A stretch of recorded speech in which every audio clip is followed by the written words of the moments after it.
사랑하는 초업제교회 성도 여러분, 유튜브 시청자, 구독자 여러분 반갑습니다. 김정빈 목사입니다. 간밤에도 평안히 잘 주무셨습니까? 오늘 2025년 7월 20일 오늘 거룩하고 복된 주일 아침입니다. 오늘도 주일 아침에 함께 하나님 말씀 또 묵상하기를 간절히 원합니다. 잠시 기도하겠습니다. 아버지 하나님 감사합니다. 간밤에도 평안함으로 지켜주시고 또 거룩하고 복된 주일을 맞이하게 하시니 감사합니다. 오늘 주일도 하나님 영광 위에 살게 하시고 또 예배하며 은혜 받게 하시고 또 다시 한 번 더 주님 앞에 새로워지며 또 새 은혜를 받을 수 있는 저희들 되게 하여 주옵소서. 또 이 아침에 큐티랍니다. 이 시간을 주께 의탁하며 이 시간을 통해 더 주께 가까이 나아가며 주의 음성을 듣는 복된 시간이 될 줄로 믿습니다. 감사드리고 예수님 이름으로 간절히 기도하옵나이다. 아멘. 함께 우리 찬송가 91장 슬픈 마음 있는 사람 우리 1절과 4절만 오늘 부르도록 하겠습니다. 함께 찬송 드립니다.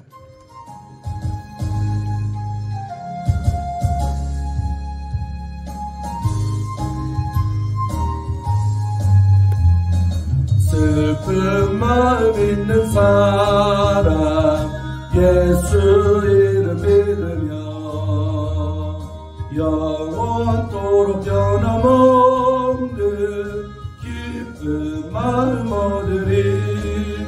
예수의 이름은 세상의 소망이요 예수의 이름은 기쁨일세. 우리 갈 길 나간 후에 보좌 앞에 나가 왕의 왕께 경배하며 멸류관을 드리리. 예수의 이름은 세상의 소망이요 예수의 이름은 천국의 기쁨일세. 할렐루야. 오늘도 우리 마음 가운데 슬픈 마음이 있다 할지라도 또 주님 때문에 기뻐하는 마음으로 다 바뀔 줄로 믿습니다. 자, 오늘 함께 은혜 받으실 말씀은 우리 에스겔서 2장입니다. 1절부터 10절까지의 말씀입니다. 자, 개역 개정판으로 먼저 읽고 이어서 우리말 성경으로 또 다시 읽도록 하겠습니다. 그가 내게 이르시되 인자야 내 발로 일어서라. 그가 내게 말하리라 하시며 내가 내게 말하리라 하시며 그가 내게 말씀하실 때에 그 영이 내게 임하사 나를 일으켜 내 발로 세우시기로 내가 그 말씀하시는 자의 소리를 들으니 내게 이르시되 인자야 내가 너를 이스라엘 자손 곧 배역한 백성 나를 배반하는 자에게 보내노라. 그들과 그 조상들이 내게 범죄하여 오늘까지 이르렀나니 이 자손은 얼굴이 뻔뻔하고 마음이 굳은 자니라. 내가 너를 그들에게 보내노니 너는 그들에게 이르기를 주 여호와의 말씀이 이러하시다 하라. 그들은 배역한 족속이라. 그들이 듣든지 아니 듣든지 그들 가운데 선지자가 있음을 알지니라. 인자야 너는 비록 가시와 찔레가 함께 있으며 정갈 가운데서 거주할지라도 그들을 두려워하지 말고 그들의 말을 두려워하지 말지어다. 그들은 배역한 족속이라도 그 말을 두려워하지 말며 그 얼굴을 무서워하지 말지어다. 그들은 심히 배역한 자라. 그들이 듣든지 아니 듣든지 너는 내 말로 고할지어다. 너 인자야 내가 내게 이르는 말을 듣고 그 배역한 족속같이 배역하지 말고 내 입을 벌리고 내가 내게 주는 것을 먹으라 하시기로. 내가 보니 보라 한 손이 나를 향하여 펴지고 보라 그 안에 두루마리 책이 있더라. 그가 그것을 내 앞에 펴시니 그 안팎에 글이 있는데 그 위에 애가와 애곡과 재앙의 말이 기록되었더라. 아멘. 다 이어서 우리말 성경으로 한 번 더 읽도록 하겠습니다. 그분이 내게 말씀하셨다. 사람아 일어서라. 내가 내게 말할 것이다. 그분이 내게 말씀하실 때 영이 내게 들어와 나를 일으켜 세우셨다. 그리고 그분이 내게 말씀하시는 것을 나는 들었다. 그분이 내게 말씀하셨다. 사람아 내가 너를 이스라엘 자손들에게 나를 반역한 패역한 민족에게 보낼 것이다. 그들과 그 조상들은 바로 오늘날까지도 내게 죄악을 저지르고 있다. 그들은 뻔뻔스럽고 고집센 백성이다. 내가 너를 그들에게 보내니 너는 그들에게 말하여라. 주 여호와가 이렇게 말한다. 그들은 반역하는 족속이니 그들이 듣든 듣지 않든 예언자가 그들 가운데 있음을 그들이 알 것이다. 그리고 너 사람아, 질레와 가시와 너와 함께 있고 네가 정갈들 가운데 살더라도 네가 그들을 두려워하지 말고 그들의 말도 두려워하지 마라. 비록 그들이 반역하는 족속이나 그들의 말을 두려워하지도 말고 그들에게 겁먹지도 마라. 그들은 반역하는 사람들이니 그들이 듣든 듣지 않든 너는 내 말을 그들에게 전하여라. 그러나 너 사람아, 너는 내가 내게 말하는 말을 듣고 저 반역하는 집처럼 반역하지 마라.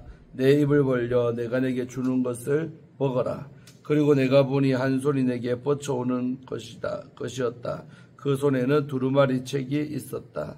그분이 그것을 내 앞에 펼치시니 그 앞 뒷면에 글이 있었는데 여기에 슬픔과 탄식과 재앙이 기록돼 있었다. 아멘. 네, 오늘 우리 에스겔 말씀을 통해 함께 은혜 받기를 원합니다. 자, 먼저 오늘 본문 말씀을 함께 우리 절절마다 주의를 해보도록 하겠습니다. 자, 오늘 1절과 2절에서는 말씀하시는 하나님에 대해서 나오고 있지요. 하나님의 임재 앞에 얼굴을 땅에 대고 엎드리고 있는 에스겔에게 하나님의 음성이 들려옵니다. 소명기사는 본 것으로 들은 것으로 전환됩니다. 그러니까 1장에서는 이게 본 것을 말했다면 2장에서는 이제 들은 것을 말하고 바뀌었다는 거죠. 그래서 인자, 이게 히브리어로 벤 아담인데 인자는 문자적으로 사람의 아들을 의미하는데 에스겔서에서 이 표현은 피조물인 사람을 바로 의미하고 있습니다. 사람은 환상에 나타난 위대한 창조자님과 대조되는 연약한 피조물에 불과합니다. 하나님은 에스겔에게 말씀하실 때 지속적으로 이 표현을 사용하시며 그가 사람임을 상기시키고 있습니다. 따라서 사람아라는 번역이 적절할 수가 있는 것입니다. 하나님 앞에서 에스겔은 단지 사람에 불과하기에 창조자 하나님을 마주 대하고 말씀을 듣기 위해서는 그분의 도움이 절대적으로 필요합니다. 그런 이유로 하나님의 말씀이 에스겔에게 임할 때 영의 활동이 수반됩니다. 영이 임하여 에스겔을 일으켜 세우며 말씀과 함께 일하십니다. 하나님이 말씀하실 때 영이 임하는 것을 고려하면 이 영, 루아흐를 하죠. 이것은 여호와의 영, 즉 성령을 가리키는 것으로 볼 수가 있습니다. 바로 성령으로 인해 네 발로 일어서라는 하나님의 명령을 에스겔이 수행할 수 있었습니다. 명령하시며 그 명령을 감당할 수 있도록 도우시는 하나님의 모습을 볼 수가 있습니다. 이어지는 소설에서 주목할 부분은 하나님은 말씀하시고 에스겔을 듣기만 한다는 것입니다. 에스겔의 반응은 3장 14절에도 나오고 있지요. 자, 그리고 이제 3절에 보면 패역한 백성들에게 에스겔을 보내시는 내용이 나오고 있죠. 하나님은 다시 에스겔을 인자야라고 부르시며 말씀하십니다. 에스겔은 하나님이 그를 이스라엘 자손에게 보내신다는 말을 듣습니다. 보내심을 받는다는 것은 선지자로 위임받는다는 것과 같은 의미입니다. 하나님은 에스겔에게 이스라엘 자손의 실상을 알려주십니다. 여기서 이스라엘 자손은 실제로 에스겔의 말을 들을 유다 포로들이지만 언약 백성이 남겨진 이들을 포괄하기도 합니다. 그들은 패역한 백성, 즉 여호와께 반항하는 이들입니다. 달리 표현하면 여호와에 대한 충성을 거부한 이들입니다. 그들의 조상들이 바로 여호와께 죄를 범한 것을 그대로 답습하는 모습입니다. 범죄하여로 번역된 동사 파샤는 율법에 정해진 규범을 지키지 않거나 하나님의 뜻을 거스르는 행위를 뜻하고 있습니다. 표준세 번역은 3절의 의미를 적절하게 전달하고 있습니다. 내가 너를 나에게 반역만 해온 한 반역 민족에게 보낸다. 그들은 그들의 조상처럼 이날까지 나에게 죄만 지었다. 이는 죄의 문제를 끊지 못한 백성의 처참한 모습이며 또 이들이 반항한 대상이 바로 여호와인 것은 더 심각한 문제가 되겠습니다. 그러니까 하나님께 전면적으로 반항하고 죄만 지었다는 거죠. 그래서 패역한 백성이라는 것입니다. 자, 4절과 5절에서 선지자의 역할을 바로 명하고 있습니다.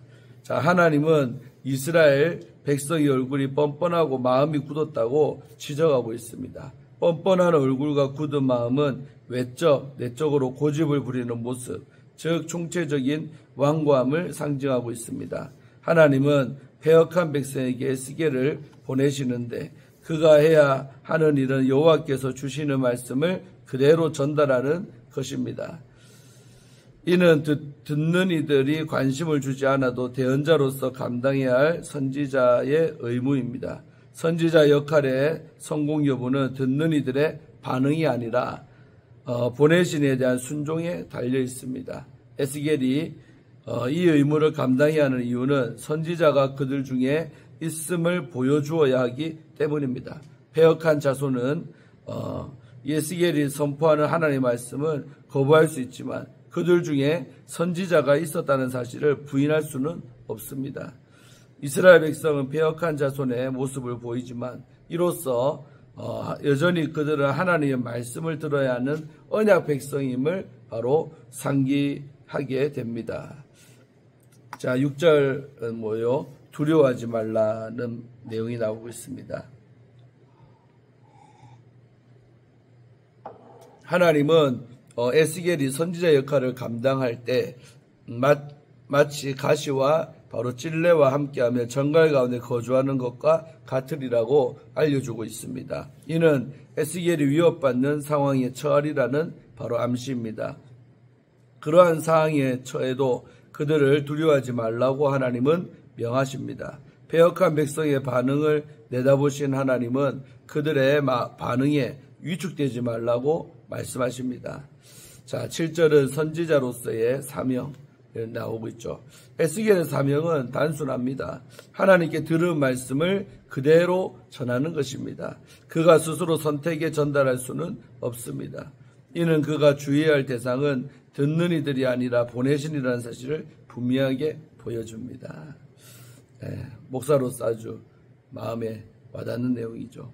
그래서 주의 종은 하나님께 받은 말씀을 그대로 증거하는 게 사명이다. 그래서 늘 하나님의 음성에 민감하고 또 잘 듣고 또 그대로를 가감없이 내 생각을 보태거나 더하지 말고 이렇게 전달을 해야 되는 것입니다.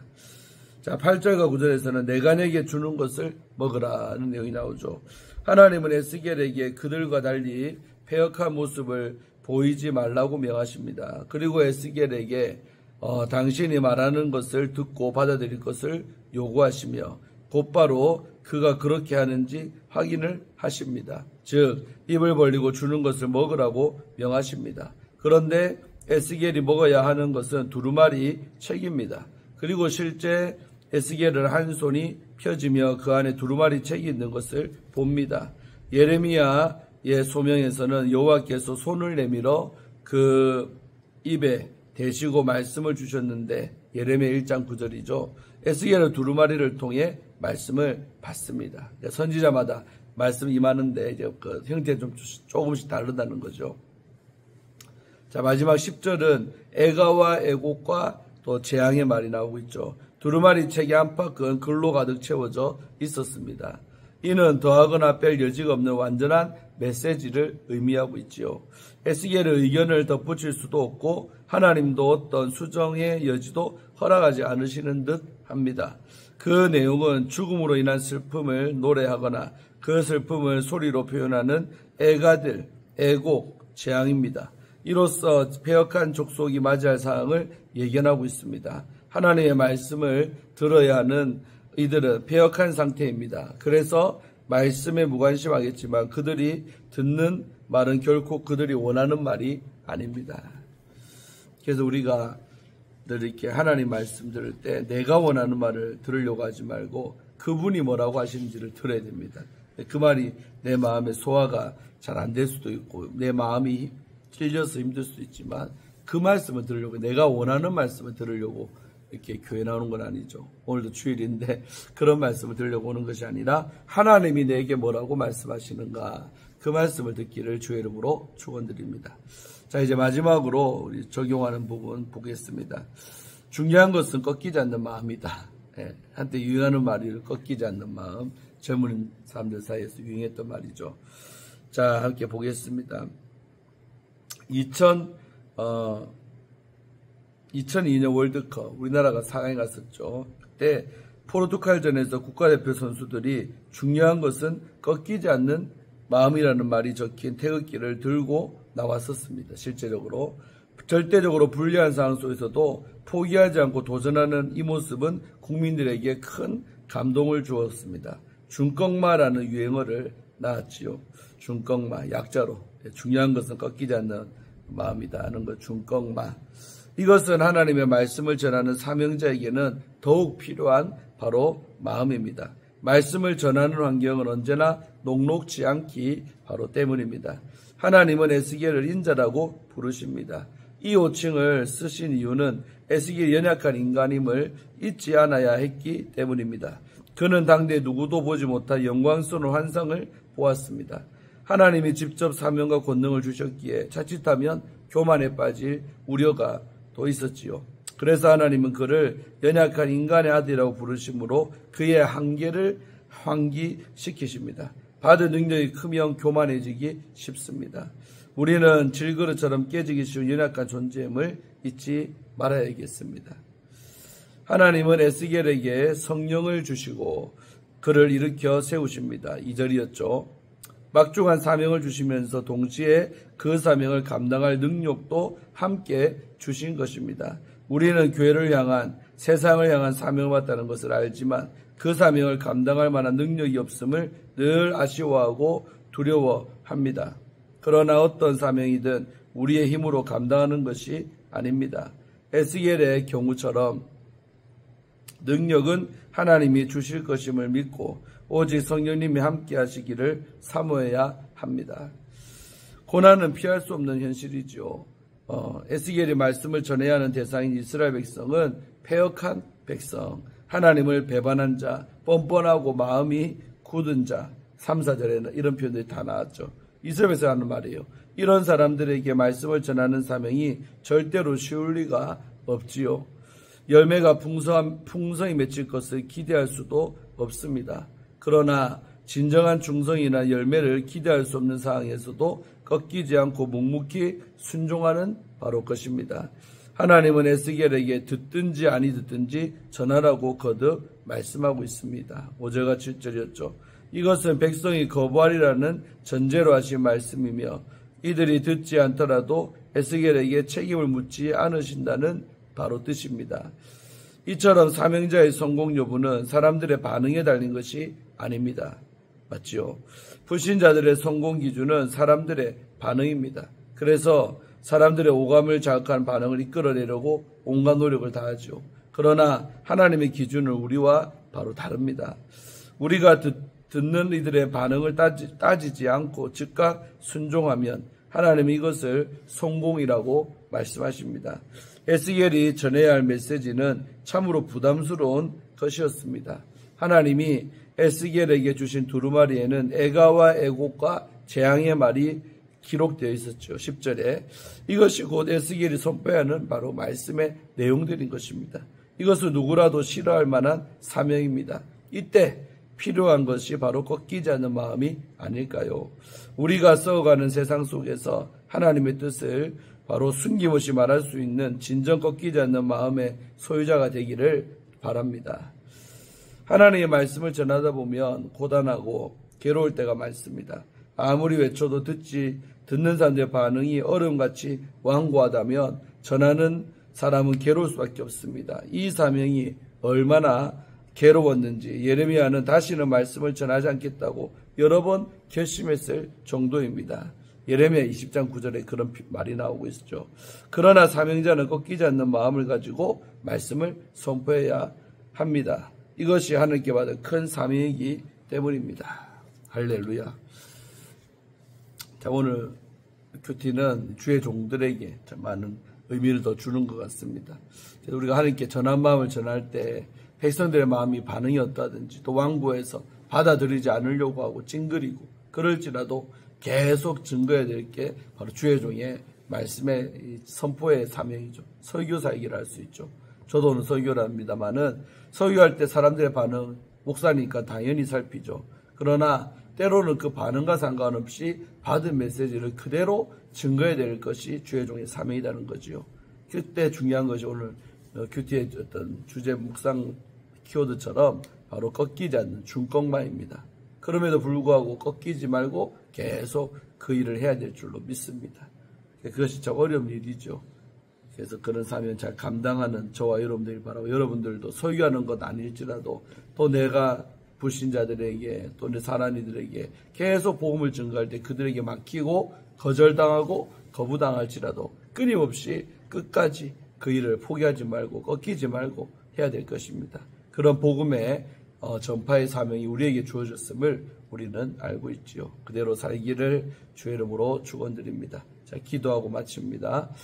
하나님 감사합니다. 오늘도 거룩하고 복된 주일 아침에 아버지의 말씀 앞에 우리가 서게 하심에 감사합니다.